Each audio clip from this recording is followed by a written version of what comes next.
देखो बच्चों, हम लोग पर्यायवाची शब्द पढ़ रहे हैं। आज हम लोग इतने सारे पर्यायवाची पढ़ने वाले हैं।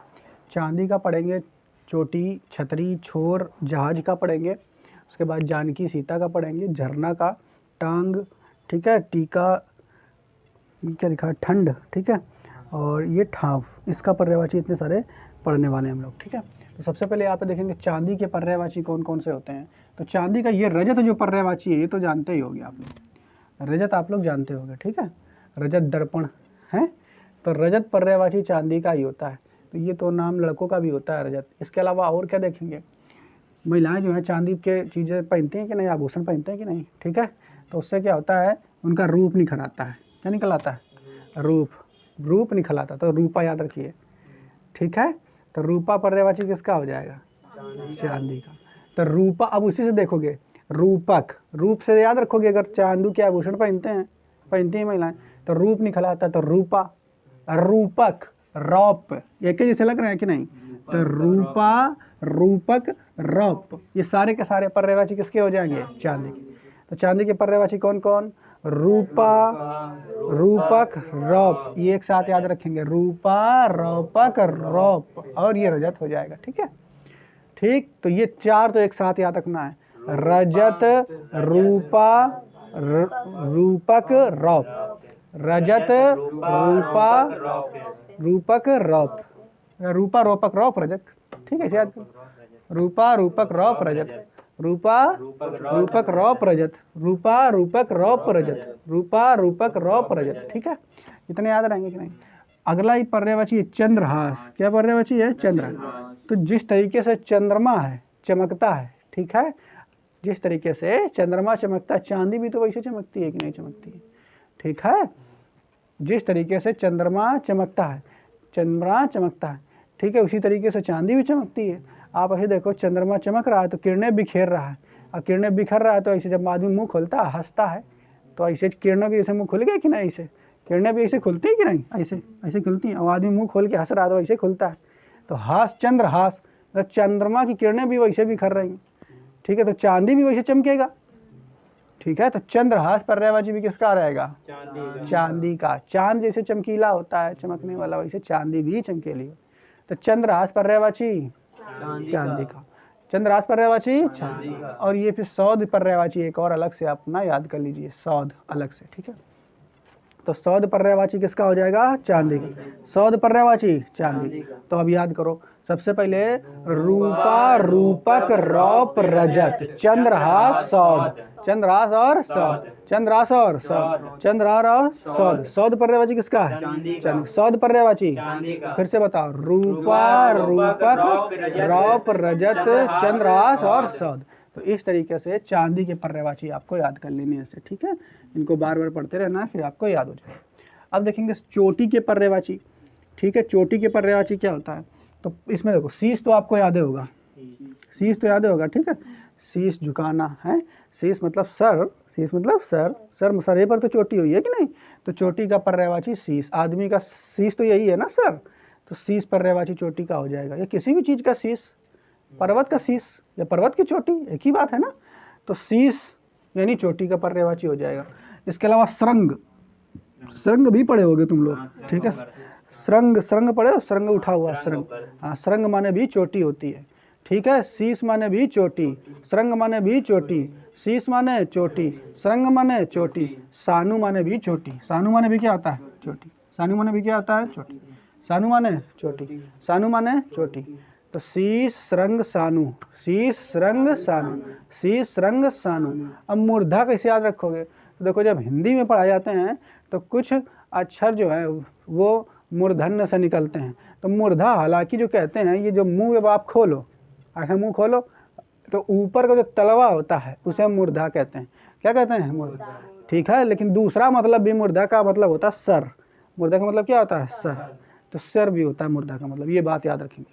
तो कुछ जो अक्षर होते हैं वो मूर्धा से बोले जाते हैं, उन्हें मूर्धन्य कहते हैं। तो जब हम वो पढ़ाएंगे आपको वर्णमाला, तो वहाँ पे आपको बताएंगे, ठीक है। तो मूर्धा भी पर्यायवाची किसका है, चोटी का। मूर्धा पर्यायवाची किसका है, चोटी। चोटी के पर्यायवाची बताओ, शीश, श्रृंग, सानू, मूर्धा, ठीक है। शीश, श्रृंग, सानू, मूर्धा, शीश, श्रृंग, सानू और मूर्धा। शीश श्रृंग और सानु मृदा, शीश श्रृंग सानु मृदा, शीश श्रृंग और सानु मृदा। तो ये पर्यायवाची आप लोग याद रखोगे, ठीक है। शीश श्रृंग सानु और मृदा याद रहेंगे कि नहीं बताओ। तो ये भी पर्यायवाची आप याद रखेंगे, शीश श्रृंग सानु और मुर्दा, ठीक है। तो ये पर्यायवाची याद रहेंगे। मुर्दा याद कर लेंगे, हालांकि मुर्दा जो है तलवा जो ऊपर वाला होता है उसे हम लोग क्या कहते हैं, मुर्दा। मूर्धन्य वहाँ पे अक्षर होंगे, वहाँ पे बताए जाते हैं, वो हम आपको बाद में पढ़ाएंगे। तो शीश श्रृंग सानु और मुर्दा, ये पर्यायवाची आपको याद कर लेने हैं। आगे देखेंगे छतरी के पर्यायवाची, ठीक है। तो छतरी के पर्यायवाची कौन कौन होते हैं। छतरी यही छतरी लगाने वाली बरसात के टाइम, ठीक है, गर्मियों के टाइम धूप जब होती है, ठीक है, ठीक, गर्मियों के टाइम धूप जब होती है तो वो वहाँ भी छतरी लगती है। तो छतरी गाना मेरे छतरी के नीचे आ जा, ठीक है, नहीं गाना। तो छतरी के पर्यायवाची एक तो छत्र, छत्र छाया नहीं सुना है, तो छत्र छाया, तो छत्र माने भी छतरी होती है, छत्र माने भी क्या होती है, छतरी। छाता तो सब लोग जानते हो, ठीक है, छाता नहीं जानते हो तो सब लोग छाता ही वही।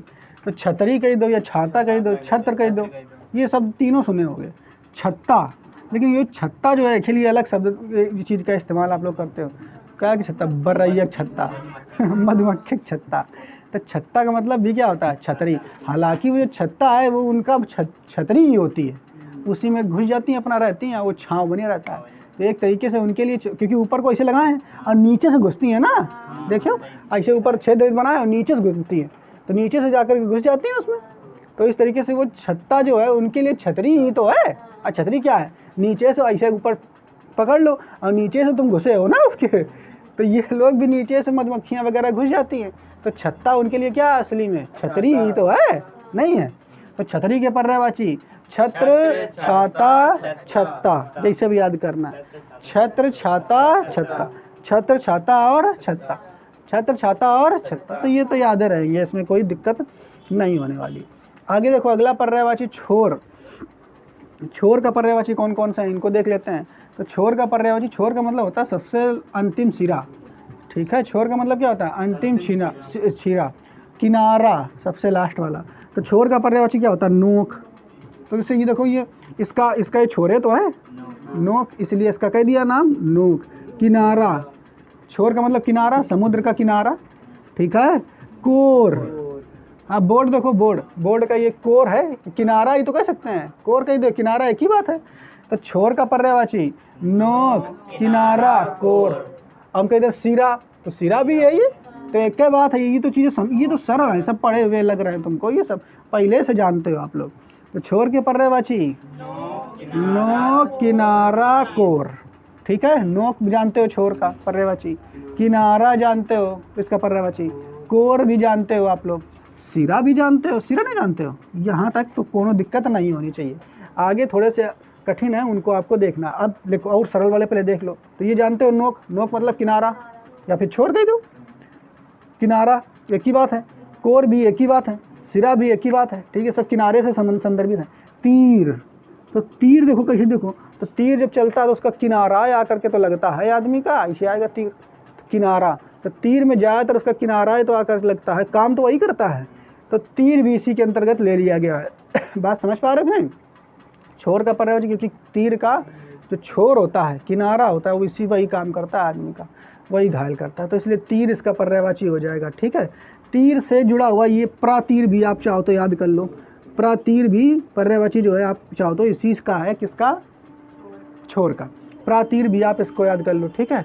बात समझ। कगार, कगार भी सुना होगा बहुत बार, नहीं सुना है कि कगार चढ़ रहा है ना सीढ़िया, और कगार लाग गई होगी, किनारा लाग गया, नहीं। तो कगार बहुत बार सुने हुई हो। अब कगार से करार याद कर लो। आगे करार का एक और मतलब होता है, करार का मतलब होता है चैन। चैन मतलब समझते हो, चैन आना है, हाँ वही रिलैक्स समझ लो, ठीक है मेरे जी, वो चैन, ठीक। तो करार आए, देखें तुझे तो करार आए, गाना ही बने, ठीक। तो करार मतलब होता है चैन आना। एक कगार और करार आप याद कर लेंगे। तो यहाँ करार का अर्थ जो है वो क्या है, किनारा। यहाँ करार का अर्थ क्या है, किनारा, ठीक है। अच्छा और कोई सरल सा बचा कोई, तट, तट भी तो दिया है, तट माने भी किनारा, गंगा जी के तट पर है, बैठे दो बालक अबोध बालक, जब नहाने लगे तो कुछ नहीं डूब गए। ठीक है, तो तट माने भी क्या होता है? किनारा। तो इतने पर्यायवाची तो तुम्हें खुद ही याद है, इसमें तुम्हें पढ़ने की जरूरत है क्या? अगर आज बताओ नोक माने किनारा, किनारा माने तो किनारा, जो छोर बता दो, क्योर कोर माने भी किनारा, सिरा माने भी किनारा। ठीक, तीर अगर आ गया तो थोड़ा बहुत दिमाग लगाइए तो आ जाए दिमाग में तीर। ठीक है, प्रतीर, तो ये तीर प्रतीर एक साथ याद कर लेंगे। ठीक, कगार करार एक साथ याद कर लो, कगार और करार एक साथ याद कर लो। तो पहले इतने याद करके बोलो एक बार, बताओ पहले। नोक किनारा कोर सिरा, नोक किनारा कोर सिरा। फिर तीर प्रतीर, तीर और प्रतीर, करार और कगार, कगार और करार। तो ये इतने पर्यायवाची एक साथ हम पढ़ लेंगे। अब देखो और कौन कौन से याद करते हैं। देखो पार कैसे याद कर लो, तो नदिया के पार, नदिया के पार जाओगे मतलब नदिया के किनारे पर जाओगे, तो नदिया के पार, पार माने क्या हो गया? किनारा। नहीं, पार, और एक पार का मतलब हालांकि यही होता पार करना, मतलब एक सिरे से दूसरे सिरे की ओर जाना। अब पार माने किनारा भी हो जाएगा। क्या हो जाएगा? पार माने किनारा। आगे बताएं, तुम लोग बाद में नोट करो बेटा, पहले इधर समझो। ठीक है, हम भेज देंगे उसको। तो देखो इधर पार माने क्या हो जाएगा? किनारा। ठीक, और देखो अब कौन कौन बचे? अब जो बचे हैं वे थोड़े से ऐसे बचे हैं जिनका नाम तुम लोगों ने नहीं सुना होगा, जैसे पुलीन। ठीक, तो पुलीन कैसे याद रखोगे? देखो पुलीन कैसे याद रखोगे? नदिया है, ओके, ऊपर पुलिया नहीं बनाया थी, पुल नहीं बनाया थी, तो वो किनारे पर जेबे खातिर ये तो बना होगा। ई किनारे पर हो, ई किनारे से उई किनारे पर, तो पुलीन यानी पुल या पुलिया काय मारे बनाई गई है? किनारे पर जेबे के लिए। पुलीन काय मारे बनाई? किनारे। तो पुलिया जो बनाई गई, पुलीन ऐसे याद कर लेंगे थोड़ा सा लिंक करके कि पुलीन या पुलिया जो बनाई गई है काय मारे बनाई गई है? पार करने के लिए। तो पुलीन किसका पर्यायवाची है? किनारा या छोर का, किनारा या छोर का। तो एक पुलीन याद कर लेंगे, एक ये याद कर लेंगे, कौन है ये? कूल। ठीक है, तो कूल भाई पता नहीं कैसे याद करो, इसको अपना याद कर लो। हालांकि कूल माने क्या होती? ठंडा। तो एक अपन याद करो जैसे भी याद कर पाओ। रोद याद कर लो, एक पर्यायवाची कौन सा हो जाएगा? रोद। पुलीन, रोद और गो। ठीक है, ये सब अंग्रेजी वाले हैं, अलग रो। देखो एक गो हो गया, एक कूल हो गया, ये तो अंग्रेजी वाले हैं नहीं। इनका देखो, तो पुलीन और रोद याद करो। पुलीन और रोद दोनों से कठिन है, इनको दोनों को याद कर लेंगे। पुलीन और रोद माने क्या हो जाएगा? किनारा या फिर छोर। पुलीन और रोद माने किनारा या छोर। ठीक है, बाकी ये कूल और गो ये लिख लो अपना, बाकी इनको छोड़ दो। एक है उपकंठ, उपकंठ भी तो है एक। उपकंठ माने भी किनारा। उपकंठ माने भी क्या होता है? अच्छा देखो उपकंठ कैसे याद रखोगे? उपकंठ, कंठ तो यो है, ओके, उप माने ऊपर वाले जगह, कंठ यो ओके, उप माने ऊपर, तो यही तो किनारा है हमारे शरीर के। कंठ, उप कंठ, देखो ये ऊपर जगह है, उप कंठ के ऊपर, कंठ के ऊपर, तो हमारे शरीर के किनारा तो यही है। तो एक माने क्या कह देवे खा? उपकंठ। उपकंठ माने किनारा, उपकंठ माने किनारा या फिर छोर, एक छोर भी तो है हमारी हो। तो कितने पर्यायवाची आपको याद करना है? ये जो मेन ऐसे पुलीन हो गया, रोद हो गया, उपकंठ, इनका तीनों का एक साथ याद करो। पुलीन, रोद, उपकंठ, क्या क्या पर्यायवाची? किनारा या छोर के। पुलीन, रोद और उपकंठ, पुलीन, रोद और उपकंठ, पुलीन, रोद और उपकंठ। अब चलो एक साथ इनको रिवाइज कराओ। सबसे पहले नोक, किनारा, कोर, सिरा। ठीक है, ये तो याद है। फिर कौन सा जगह? इधर देखो, इधर तीर वाला, तीर प्रतीर, तीर और प्रतीर, कगार करार, कगार और करार, तो याद रहेगा।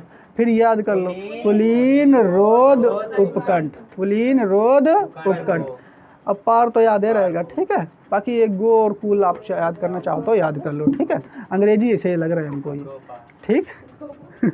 तो ये आप 2-3 बार पढ़ेंगे, खास तौर पर इसको, इसको और इसको, तीन ये मेन रूप से आपको याद करने हैं। ठीक है, इसमें बाकी ये तो सारे याद ही हैं आपको, इसमें कोनो दिक्कत है याद करने में। आगे देखो, जहाज का पर्यायवाची, जहाज का तो पोत। ठीक है, जलयान।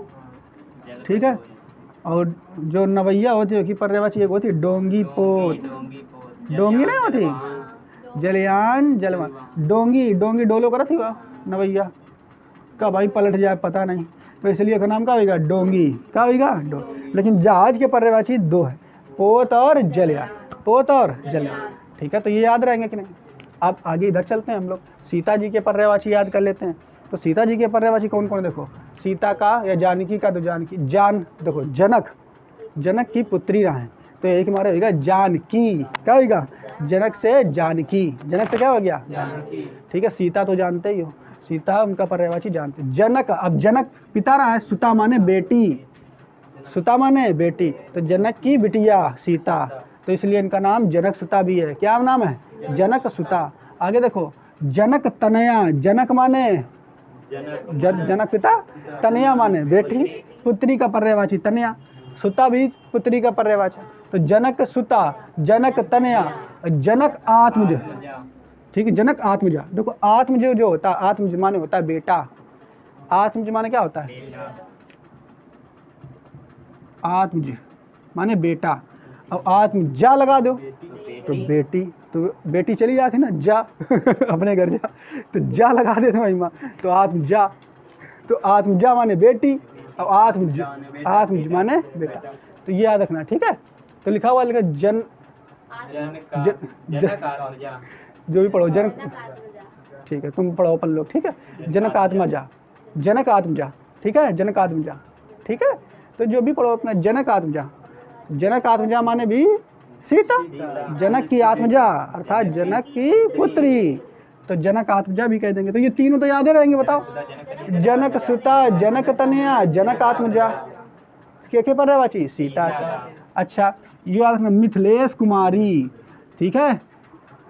तो जो जनक रहा है वो मिथिला के नरेश रहा है, मिथिला के राजा, ठीक है। तो मिथिला से बिगाड़ के बना देंगे मिथिलेश, मिथिलेश कुमारी, यानी पूरे मिथिलेश शहर की कुमारी हैं, राजकुमारी हैं, राजा की बिटिया तो राजकुमारी नहीं है, तो इसलिए नाम क्या हो गया, मिथिलेश कुमारी। क्या नाम हो गया, और सीता का ये वाला नाम बहुत अच्छे से याद रखना है, वैदेही, वैदेही, ठीक है। तो वैदेही इनका नाम भी है, बहुत जगह ये जहाँ मंदिरों वगैरह में जाओगे तो वहाँ आपको देखने को मिलेगा, वैदेही लिखा रहता है, ठीक है। जैसे वहाँ जाओगे, शोभन सरकार मंदिर है, वहाँ जाओ, लिखा होगा वैदेही भवन, देखना वहाँ बड़ा बड़ा लिखा वैदेही भवन। गए हो कभी, हैं? हाँ, वहाँ लिखा रहेगा वैदेही भवन, ठीक है। अरे तुम लोग पता नहीं जात का भवन या सदन, हाँ ऐसे लिखा रहता है वैदेही सदन, ठीक है, यानी उनका घर, उनका निवास। तो वैदेही माने सीता। ऐसी चीज़ जहाँ मिल जाती है तुरंत हम देखना, अच्छा एक ही तो मतलब वैदेही, ये तो पर्यायवाची है। अबे उन चिड़ियाघर गए, वहाँ लिखा रहा मरकट मरकट स्थल, कपि स्थल, कपि लिखो रहा है एक जगह, कपि स्थल, कपि, अच्छा कपि माने बंदरवा तुरंत याद आएगा। ये तुम लोग याद ऐसे देखो, पंजाब हिंदी में बहुत सारी चीज़ें मिल जाती हैं। तो वैदेही याद रहेगा कि नहीं। सीता के पर्यायवाची बताओ फटाफट सब लोग, जनक सुता, जनक तनया, जनक आत्मजा, एक साथ बोला करो सब लोग, जनक सुता, जनक तनया, जनक आत्मजा, फिर मिथिलेश कुमारी और वैदेही।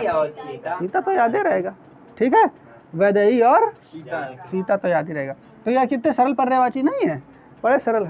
आगे देखो झरना के पर्यायवाची हम लोग देखेंगे, झरना, ठीक। झरना देखो, तुम लोग पढ़े हो भूगोल में जल प्रताप, नहीं पढ़े हो, जल प्रताप नहीं पढ़े हो भूगोल में, अच्छे, अरे यार तुम सुने ना। तो जल प्रताप जो है, देखो सुनो, ये वो लिखो रहा था जल प्रताप, अरे सॉरी प्रपात, सॉरी गड़बड़ बोल दिया, जल प्रपात, जल प्रपात, प्रपात माने होता है झरना, प्रा मतलब ऊपर से, पात मतलब गिर रहा है, प्रपात माने क्या होता है, तो जल प्रपात माने झरना, जल प्रपात माने क्या होता है, झरना, वाटरफॉल अंग्रेजी में कहा था, ठीक है। जल प्रपात माने क्या होता है, झरना। निर्झर, अगर देखो निर्झर, तो ये में झर निकल रहा है कि नहीं, ऐसा देखो पहले ये जो हम बता रहे हैं, देखो जल प्रपात लिखा रहता है, तो प्रपात माने झरना, निर्झर माने झरना, तो निर्झर, निर्झर, निर मतलब निर्झर मतलब झर रहा है, गिर नीर झर रहा है, ठीक है। तो निर्झर भी हो जाएगा या प्रपात हो जाएगा, या क्या हो जाएगा, प्रपात। तो प्रपात निर्झर, हालांकि जल प्रपात ही लिखा रहता है ज़्यादातर, ठीक है। तो निर्झर और जल प्रपात ये झरना के पर्यायवाची हो जाएंगे। स्रोत तो नहीं होना चाहिए जहाँ तक, तो स्रोत लिख दिया है तो चलो पढ़ लो साहब। ये भी उत्स देखो, इसका पर्यायवाची ये याद रखना है, उत्स पर्यायवाची किसका है? झरना का। उत्स पर्यायवाची याद रखना है, और रखना है प्रस्त्रवण, प्रस्त्रवण, ठीक। तो ये दो ही पर्यायवाची मेन है आपके, कुछ नए दिख रहे हैं, उत्स और प्रस्त्रवण। तो ये पूछे जा सकते हैं, कैसे कठिन कठिन नाम आपसे पूछे जा सकता है। उत्स और प्रस्त्रवण, ठीक है। उत्स और प्रस्त्रवण किसका पर्यायवाची है? झरना का। प्रस्त्रवण किसका पर्यायवाची है? प्रस्त्रवण, प्रस्त्रवण पर्यायवाची झरना का। उत्स पर्यायवाची झरना, उत्स पर्यायवाची, उत्स और प्रस्त्रवण, उत्स और प्रस्त्रवण। उत्स और कौन हो जाएगा? प्रस्त्रवण। किसके पर्यायवाची? झरना। उत्स और प्रस्त्रवण पर्यायवाची किसके हैं? झरना। याद रहेंगे कि नहीं? तो झरना का पर्यायवाची बताओ। प्रपात, निर्झर, स्रोत, उत्स और प्रस्त्रवण, उत्स और प्रस्त्रवण। तो इनका 2-4-10 बार बोलना है घर में अपन, चिल्ला चिल्ला के, जैसे भी आप बोल पाओ, ठीक है। तो ये उत्स और प्रस्त्रवण पर्यायवाची किसके हो जाएंगे? झरना, ठीक है। बार बार आप पढ़ोगे तो याद हो जाएंगे। टांग, तो पैर, पैर के पर्यायवाची पाँव, ठीक है। पाँव में छाला पड़ गया एक पैर, ये तो पता ही तुम्हें।